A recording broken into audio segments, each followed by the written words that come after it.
سلام كميت صن حفتواتن كبراتن نايز يوتيوب channel تخاتلتي نزعل سحرنا لكم حاصرتن وانا زيناتات كم تلومد حزنا لكم قريبنا لنا فلما لايك شير سبسكرايب እንዳገበርኩም ክሳፍ ጻም መደብና ሓቢርኩም ናኽጽንሑ በخبرن ዕድም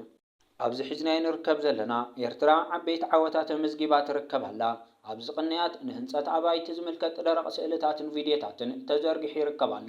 እዚ ከዓ ኣብ ውሽጢ ሃገር ዝርከባ ዘለዋ ኩባንያታት ምስ ናይ ወጻኢ ናብ ኤርትራ ኣትየን ዝርከባ ዘለዋ ከም ናይ ቻይና ግብጽ ጣልያን ስዑድ ዓረብን ብምትሕባር ዝሳላሰል ዘሎ ዓበይት ስራሓት ድሮም መፈጸምታ በጽሑ ይርከባሎ ከም ተኸውር ፕሬዚደንት ሃገር ኤርትራ ኢሳያስ አፈወርቂ ኣብ ቃለ መሕትቱ ዝገለጾ ህንጸት መንበር ኣባይቲ ሕጽረታትን ምፍታሕ ጸንሐ መደባት ብምኽላስን ሓደሽቲ መደባት ብምውጻዕን መንግስቲ ኤርትራ ኣብ ሓጸርቲ እዋናት ኣባይታ ዓበይቲ ስራሕታት ከሳላስል ምዃኑ ክቡር ፕሬዚደንት ኢሳያስ አፈወርቂ ሓበሬታታት ሂቡ ነይሩ እዘን ሕጂ ኩባንያታት ናይ ግብጺ ጣልያን ቻይናን ስዑድ ዓረብን ዘሳላስሉ ዘለዋ ዓበይቲ ስራሓት ከዓ መርአያን መቐጸልታናት ኮይኑ ይዝርከብ ህዝብን መንግስትን ኤርትራ ኣብ ስራሕ እዩ ዝርከብ ዘሎ ኣብ ሓጸርቲ እዋናት ንህንጸት መንበር ኣባይቲ ዝምልከት ዓበይቲ ፕሮጀክትታት ካብ ከተማ ኣስመራን ዞባ ማእኸልን ወጻኢ ኣብ ካልኦት ዞባታት ናይ ኤርትራ ዝትግበሩ ዓበይቲ ፕሮጀክትታት ከም ዘለውን ካብ ውሽጢ ኤርትራ ዝወጽእ ሓበሬታ የመላኽት ኣሎ ሕጽረት መንበር ኣባይቲ ንምፍታሕ ሙሉእ ብምሉእ ቆሪጽ ተወጊሽ ይርከባሎ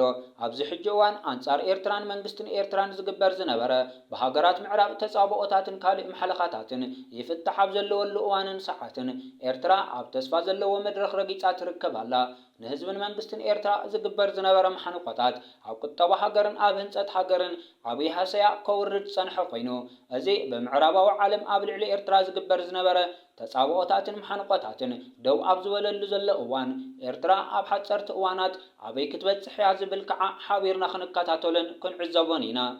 ግብጻዊ ግዙፍ ኩባንያ ኣብ ህንጸት ኣባይቲ ዝነጥፍ ናብ ኤርትራ ኣትዩ ይርከብ እዚ ዓብይ ኩባንያ ግብጺ ኣብዚ ውሽጢ ወርሒ ናብ ኤርትራ ምብጻሕ ከም ዘካየደ ማዕኸናት ዜና ግብጺ ሓቢረን ነይረን እዚ ዓብይ ኩባንያ ግብጺ ኣብ ህንጸት ኣባይቲ ዝነጥፍ ኮይኑ ምስ መንግስቲ ኤርትራ ብምትሕብባር ከዓ ዓበይቲ ስራሕቲ ክሰርሕ ተስፋ ተነቢሩሉ ይርከብ እዚ ኩባንያ ከዓ ኣብ ኣፍሪካ ኣብ መበል ሳልሳይ ደረጃ ዝስራዕ ምዃኑ ድማ ይግለጽ እቲ ሳልሳይ ድማ ኩባንያ ፈረንሳይን ስዑድ ዓረብን ኣብ ዳህሳስ ነዳዲ ዝነጥፉ ኣብ ገማግም ባሕሪ ኤርትራ ዳህሳስ ንምክያድ ኣብ ዝወርሒ ናብ ኤርትራ ኣትዮም ይርከቡ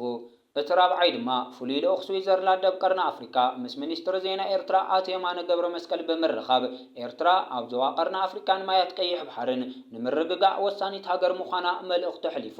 እቲ ሓምሻይ ከዓ ምሕዳስ መዕርፎ ነፈርቲ ኣስመራ መዕርፎ ነፈርቲ ኣስመራ ዓብይ ምዕባለ ክገብር ተዳልዩ ይርከብ ሓድሽ ህንጻ ሓዊሱ ምስፋሕ መዕርፎ ነፈርቲ ተርሚናላትን ናይ ጽዕነት ነፈርትን ብዘጠቓለለ ልዕሊ $340 ሚልዮን ክህነጽ ከም ዝኾነ ተገሊጹ ኣሎ ምሕዳስ መዕርፎ ነፈርቲ ኣስመራ ምዕራባውያን ምስ መንግስቲ ኤርትራ ብምትሕብባር ብሽርክነት ክስራሕ ምዃኑ ተገሊጹ ኣሎ ብተወሳኺ ምስፋሕ መዕርፎ ነፈርቲ ኣስመራ ዘመናዊ ኦፊሽን ንምግባር ዝዓለመ እዩ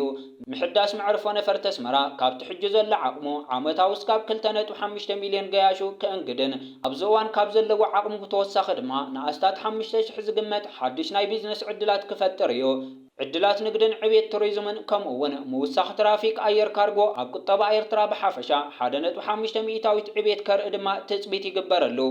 እቲ ሻድሻይ ድማ ብደረጃ ኣፍሪካን ዓለምን ብዕብየት ቀዳማይ ደረጃ ዝስራዕ መዓድን ዕደና ኮላሊ ናይ ፖታሽ ፕሮጀክት ኩሉ ከካይደት ጸንሐ ምድላዋት ተጻፊፉ ናብ መስርዕ ዕደና ይሰጋገር ከም ዘሎ እዚ እውን ኣብዚ ውሽጢ 15 መዓልታት ዝተዘርግሐ ዝሕጉስ ዜና እዩ እዚ ትካል ብደረጃ ዓለም ኣብ ቀዳማይ ዝስራዕ ኮይኑ እዚ ማእኸል ዕደና ካብቶም ዘለው ባህርያዊ ጸጋታት ብደረጃ ዓለም ኣብ ቅድሚት ዝስራዕ ኮይኑ ናይ ዕደና ግዜኡ ድማ እስካብ 200 ዓመታት ክጸንሕ ከም ዝኽእል እዩ ዝግመት እዚ ፕሮጀክት ድማ ሓደ ካብቲ ተስፋ ህዝቢ ኤርትራ ኮይኑ እዩ ዝርከብ ኣብ ዝሓለፈ 4 ዓመታት ዝተፈላለዩ ምድላዋት ክግበረሉ ድሕሪ ምጽናሕ እዩ ሕጂ ኣብ ከምዚ ዓይነት ደረጃ በጺሑ ዝርከብ ዘሎ ኣብቲ ዝሓለፈ 3 ሰሙናት እውን ኣብዚ ዕደና ማእኸል ናብ ገማግም ባሕሪ ዘራኽብ ጽርግያታት ብውሽጣዊ ዓቕሚ መንግስቲ ኤርትራ ተሃኒጹ ተዛዚሙ ይርከብ ከም ዘሎ ኣብ ዝሓለፈ ዜናታትና ዘርጊሕናዮ ነርና እቲ ዝተረፈ ዕማማት ናይቲ ትካል ከዓ ፖታሽ ተዓዲኑ ናብ ዕዳጋታት ዓለም ምቕራብ ኮይኑ እዩ ዝርከብ ህዝብን መንግስትን ኤርትራ ካብዚ ዓብይ ነገዳስን ዝኾነ ዕደና ማእኸል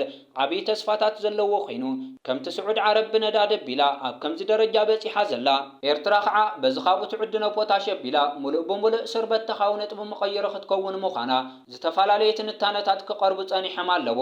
እዚ ዓብይ ከምዚ ዓይነት ተስፋ ህዝብን ሃገርን ዕደና ማእኸል ካብ ተኸካየደ ፀንሐ ዝተፈላለየ ስራሕቲ ተጻፊፉ ናብ ከምዚ ዝኣምሰለ ደረጃ በፂሑ ይርከብ። ንህዝብን መንግስትን ኤርትራ ድማ ኣገዳስን ዘሐጉስን ዜና ኮይኑ ይዝርከብ ዘሎ።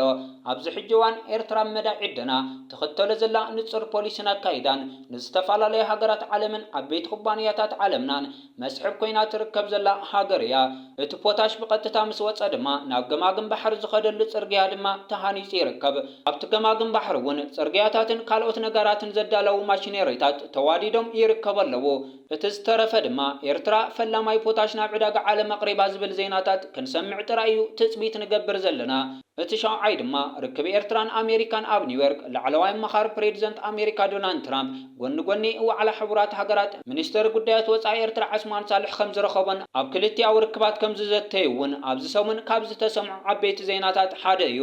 ብተወሳኺ ድማ ሚኒስተር ጉዳያት ወፃኢ ዑስማን ሳልሕ ምስ ዋና ጸሓፊ ውድብ ሕቡራት ሃገራት ኣብ ኒውዮርክ ዝተራኸቡ ኮይኑ ኣብ ዞባዊ ጉዳያት ኣድላይነት ዝተዋደደ ስኒት ፍታሕ ነቲ ኣብ ዞባና ዝረአ ዘሎ ዘይፍታሕ ግጭታት ሓሳባት ብምልውዋጥ ኣብ መንጎ ኤርትራን ውድብ ሕቡራት ሃገራትን ምትሕብባር ጽምዶ ክቕጽል ተስማዕሚዖም። እቲ ሻምናይ ድማ ፕሬዚደንት ኢሳያስ አፈወርቂ ምስ ዶክተር ዘካርያ መሐሙድ ተራኺቦም ከም ዝዘተይን እቲ ታሽዓይ ድማ ወፃኢ ጉዳያት ኤርትራ ሚኒስተር ዑስማን ሳልሕ ጎኒ ጎኒ ዋዕላ ውድብ ሕቡራት ሃገራት ምስ ሚኒስተር ጉዳያት ናይ ጆርጅያ ኣብ ክልቲኣዊ ዘተኮረ ርክባት ከም ዘካየደን እቲ ዓስራይ ድማ ወፃኢ ጉዳያት ሚኒስተር ዑስማን ሳልሕ ጎኒ ጎኒ ዋዕላ ውድብ ሕቡራት ሃገራት ምስ ሚኒስተር ጉዳያት ወፃኢ ኢራን ኣብ ክልቲኣዊ ዘተኮረ ርክባት ከም ዘካየደን እቲ መበል 11 ድማ መራሕቲ ኤርትራን ግብፅን ኣብ ምምዕባል ክልቲኣዊ ዝምድናታትን ዞባውን ኣህጉራውን ጉዳያት ኣብ ኒውዮርክ ከም ዝዘተይን እቲ መበል 12 ናይ መወዳእታን ድማ ኤርትራውያን ኣሜሪካውያን ጉጅለ ህዝባዊ ዲፕሎማሲ ምስ ወኪል መንግስቲ ኣሜሪካ ኣብ ዳላስ ቴክሳስ ድልድል ክልቲኣዊ ዝምድናታት ንቅድሚት ዝወስድ መንገዲ ዘትዮም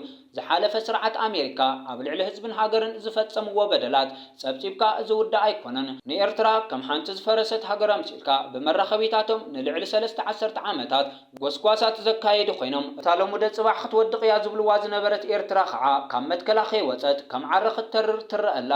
እገዳ ብልዕሊ እገዳ ኩናት ወረ ኩናትን ብኸደምቲ ጎረባብቲ ሃገራት ክትንብርከኽ ዘይከኣለት ጠንካራ ሃገር ኤርትራ ጥራይ ኮይና ትርከብ። ህዝቢ ዓፋር ኢትዮጵያ ተላዒሉ ህዝቢ ዓፋር ነቶም ውሽጢ መሬቶም መሳርሒ ህፃን በሻሻ ኮይኑ ዘሎ ባራይ ተላኣኽቲ ጌታቸው ረዳን ባህላዊ ጀነራል ጻድቃን ገብረትንሳኤን ብስም ሓራ መሬት ዝሽቅጥ ዘለ ሽፍታ ዝኾነት መኪና ናብ ገደል ኣጽዲፎማ።